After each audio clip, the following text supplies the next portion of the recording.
Salut la pragmatisme. Alors vous savez, dernièrement on avait parlé d'un permaculteur, d'un néo-paysan qui déposait une plainte contre le gouvernement pour inaction climatique. Parce que c'est un sinistré climatique. Le mec il s'est installé dans un marécage à côté d'une rivière, mais vraiment à côté d'une rivière, le terrain il touche la rivière, et il s'est dit ça va bien se passer, c'était une zone inondable, il s'est fait inonder. Bon, bah c'est normal, c'est une zone inondable. Bah non, c'est de la faute du gouvernement s'il fait des conneries et que c'est une zone inondable, et du coup il porte plainte pour inaction climatique. Résultat, le gouvernement va lui dire mais ferme ta gueule, mais ferme-la à tout jamais.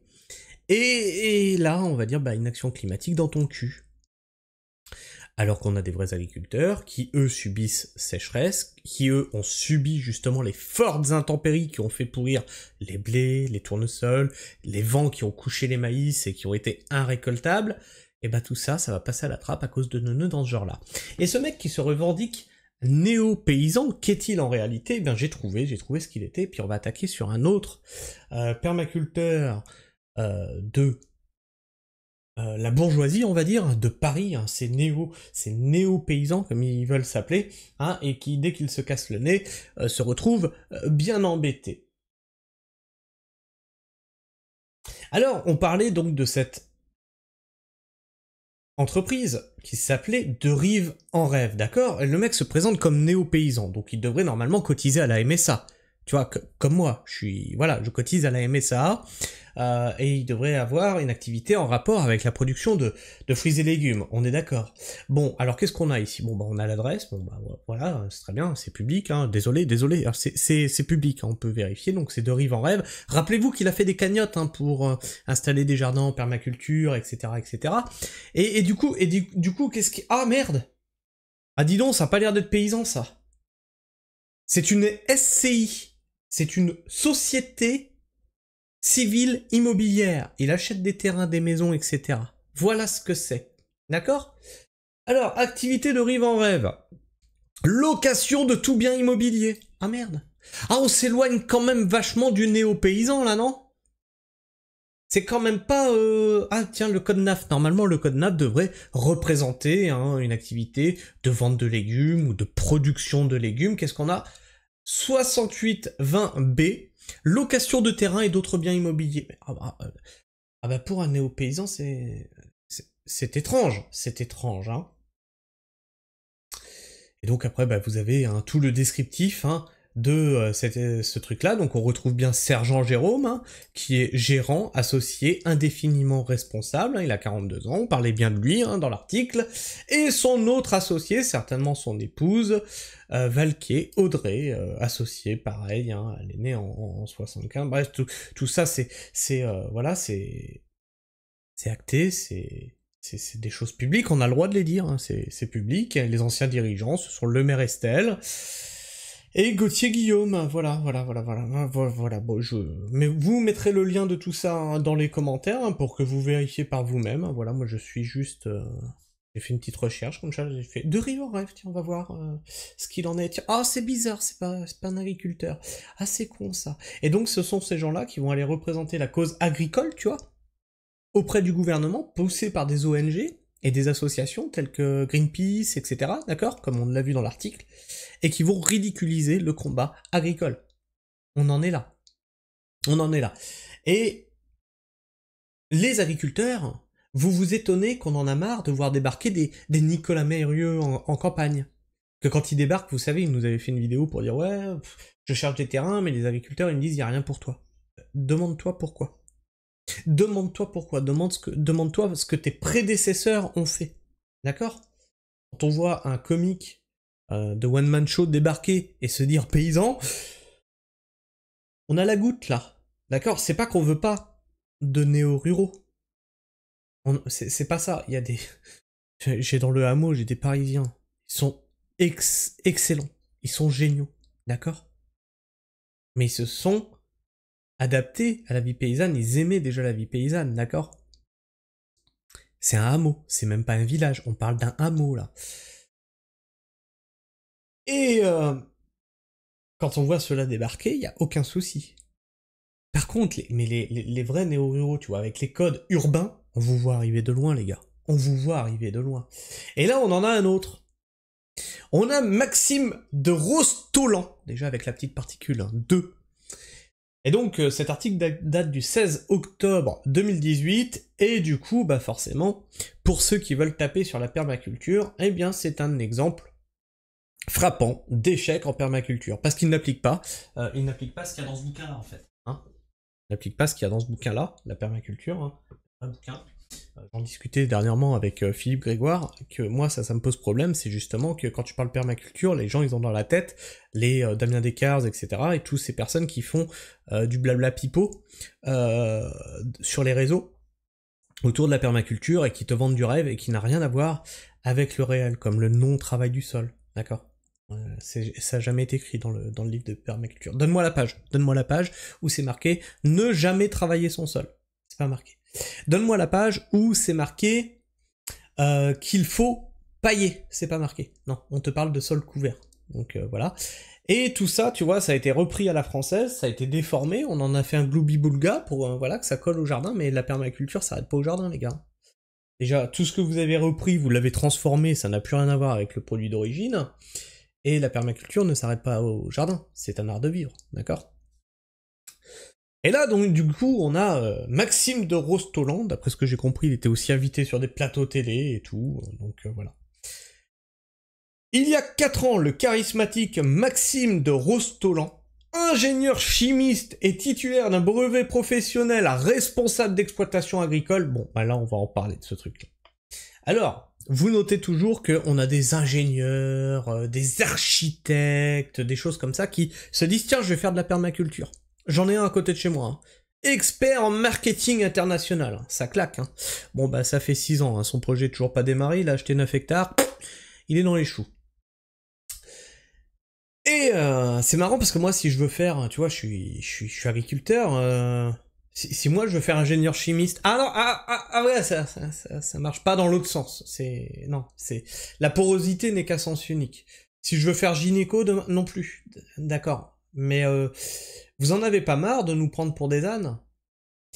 Et du coup, il est titulaire, on te dit, il est titulaire d'un brevet professionnel de responsable d'exploitation agricole. Qu'est-ce que c'est que cette chose? Tu vas te dire, bah, le mec, il est performant, quoi, ouais, il est peut-être ingénieur chimiste, mais il s'y connaît dans l'agricole. Bon, c'est le BPREA, ça se fait sur 9 mois.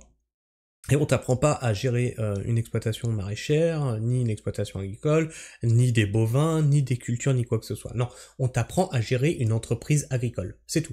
C'est administratif, ok? On est bon là? C'est pas le mec qui va savoir faire pousser des légumes. Il a pas fait un lycée agricole. Il a pas fait horticulture. Il a pas fait tout ça. On est d'accord? On continue. Donc, il lançait le projet Ferme d'avenir à Montlouis-sur-Loire, dans l'Indre-et-Loire. L'objectif était très ambitieux, démontrer que l'agriculture sur une petite surface, inspirée de la permaculture, est rentable. Tiens, c'est marrant, c'est mon projet, moi je suis pas médiatisé, et voilà, j'en suis à ma 4e saison, et je deviens rentable. Pourquoi on parle pas de moi? Allô les gars? Les médias. Rendre désirable le métier de maraîcher et créer 200 000 emplois d'ici 2025. Bon, bah, visiblement, tu vois, c'est mon discours. Quand je vous dis que j'en ai marre qu'on se réapproprie des discours pour briller et attirer la lumière à soi, c'est mon discours, hein. Comme je vous le dis, moi j'aimerais un maillage complet du territoire de petites fermes nourricières pour que tout à chacun se retrouve à 10 ou 15 minutes, à pied ou à vélo, d'une petite ferme pour se nourrir. Donc, et créer 200 000 emplois d'ici 2025. Rien que ça. Aude Richard, journaliste à la France Agricole, est allé visiter la ferme en septembre. Les arbres et les cultures ont poussé. 6000 m² cultivés, la même surface que la mienne, c'est rigolo. Et un motoculteur a remplacé les cochons, note-t-elle. Bon, déjà on est sur un motoculteur, c'est déjà pas si mal. Après une approche très inspirée de la permaculture, nous revenons aux fondamentaux du maraîchage, s'excuse presque Maxime Rostolan, qui ne travaille plus à la ferme. Et voilà. Les cochons ont été remplacés par un motoculteur, donc c'est plus de la permaculture. Alors pour rappel, en permaculture, on te dit que c'est pas grave si tu utilises du thermique. du moment que l'essence que tu utilises soit à court ou moyen terme bénéfique pour la biodiversité. D'accord? Il faut pas se flageller pour avoir utilisé du pétrole. Quand tu vas pailler ton sol, tu l'as fait pousser toi-même la paille? Tu as été la faucher toi-même la paille? Ou tu es dépendant de l'agriculteur qui a dû semer du blé, traiter du blé, moissonner son blé, faire les balles de paille, te les emporter? Tout ça, ça utilise quoi? Je te le donne en mille, de l'essence. Tu vas me dire, ouais, mais moi je fais avec de la tonte de gazon. Tu tonds ton gazon à la main? Voilà, alors il va falloir arrêter avec cette pureté là, écologique, débile, qui n'a jamais été écrit dans le livre de permaculture. D'accord? On dit même dans le livre de permaculture qu'il faut accorder 5% de sa ferme à créer du biocarburant. Pour justement mettre dans le cul des chevaux, tu vois. Et des cochons, ouais. Pas pour mettre dans des moteurs. C'est juste pour le biocarburant, c'est fait pour mettre dans le cul des cochons, bien entendu. Donc le mec n'a rien compris à la permaculture. Et il se dit, ah ouais, mais non, du coup, c'est plus trop, tu vois, c'est du maraîchage traditionnel. Alors, rappelons-nous quand même que la permaculture est très, très inspirée de différents types de cultures, dont celle des maraîchers du 19e siècle de la ceinture verte de Paris. C'est cela que je prends en exemple sur mon exploitation, puisqu'on est en France. Il y a des méthodes qui ont marché en France, on réapplique les mêmes méthodes, d'accord? On n'a plus de chevaux, donc on a remplacé le cheval par un engin thermique. Et là tu vas me dire, oh, te rends compte, ça pollue! En es-tu si sûr? J'ai fait une vidéo. Tu peux la retrouver sur ma chaîne Pragmaferme, sur permaculture et mécanique. Je te fais le bilan de tout ça, et avant de poster ton commentaire, je t'invite à aller la consulter. En effet, sa contribution est plus utile dans la mise en place de des programmes et le lobbying, explique cet habitué des ministères. Voilà. Encore un mec dans les associations, dans les ONG, etc., etc., a cassé les couilles avec une écologie qui n'existe pas puisqu'il n'a même pas compris les principes même de la permaculture. C'est très drôle. C'est rigolo. Ça a une saveur, je te jure que moi, quand je lis ça, je bondis sur ma chaise.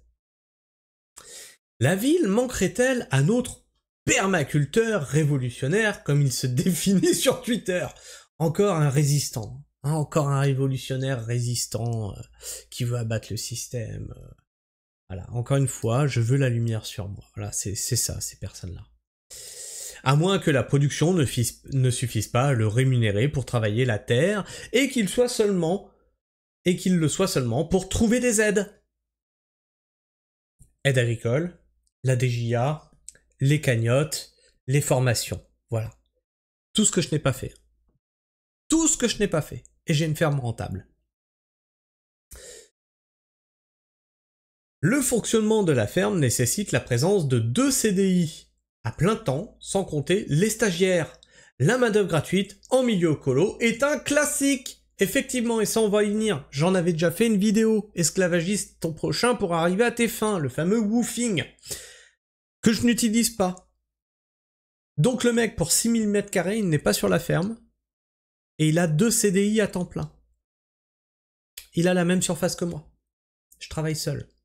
Alors tu vas me dire, non, tu travailles avec ta femme. Oui, enfin, ma femme, elle fait les récoltes et les marchés, c'est tout. Enfin, c'est tout.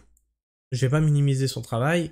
Quand elle a fini les récoltes et les marchés et qu'il lui reste du temps, elle fait aussi du désherbage, etc., etc. Poser les P17, toutes les petites tâches que je lui donne à faire. Quand il lui reste du temps. C'est pour ça que je dis, on est 1,5 en fait sur la ferme. Tout ça pour générer un chiffre d'affaires prévisionnel de 35 000 € en 2018. Un chiffre d'affaires. Avec ça, il faut qu'il paye ses 2 CDI, le gars. D'accord? On est d'accord là? Contre 21 000 € en 2017. Ce sont pas des chiffres qui me surprennent, puisque c'est quelque chose que je vous dis, hein, dans le domaine agricole, il faut savoir qu'il y a 5 ans pour t'installer. Alors qu'il faudrait 80 000 € pour atteindre l'équilibre. Donc déjà, il y a un gros problème. Parce que nous, À 40 000, on est plus qu'à l'équilibre et on se tire 800 € de salaire. Donc là, il y a un gros problème. Si sur 6 000 m², il lui faut tirer 80 000 €, il va vraiment en chier. D'accord? Mais l'association...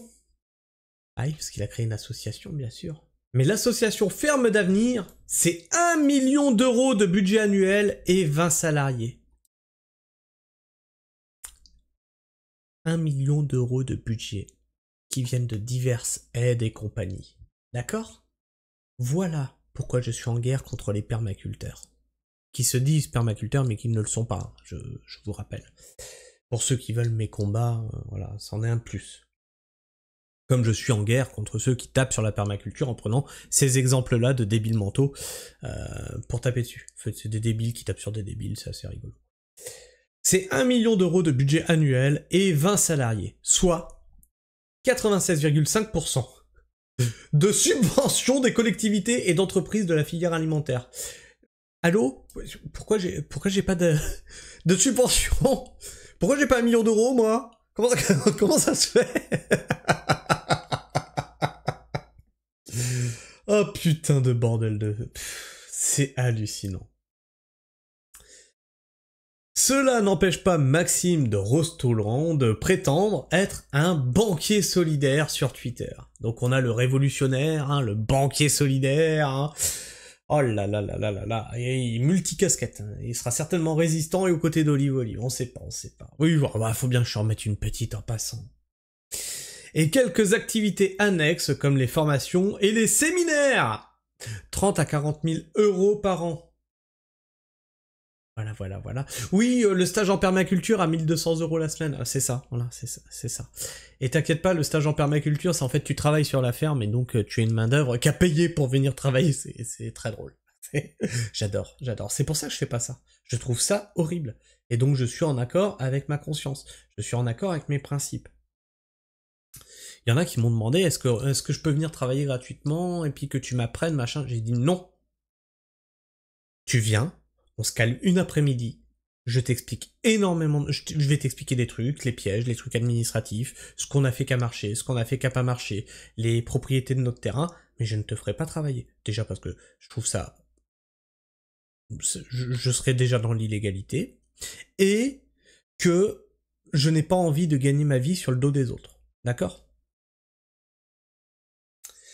On espère que ces formations n'incitent pas les jeunes à aller au casse-pipe. Bah oui, parce que lui, là, il a plein de thunes qui rentrent, d'accord? Il a énormément de thunes qui tombent de tous les organismes possibles. Et lui, il va former des gens, il va leur faire croire que c'est possible, d'accord? Il va leur faire... Tu vois, regarde, j'ai ça, grâce à mon maraîchage.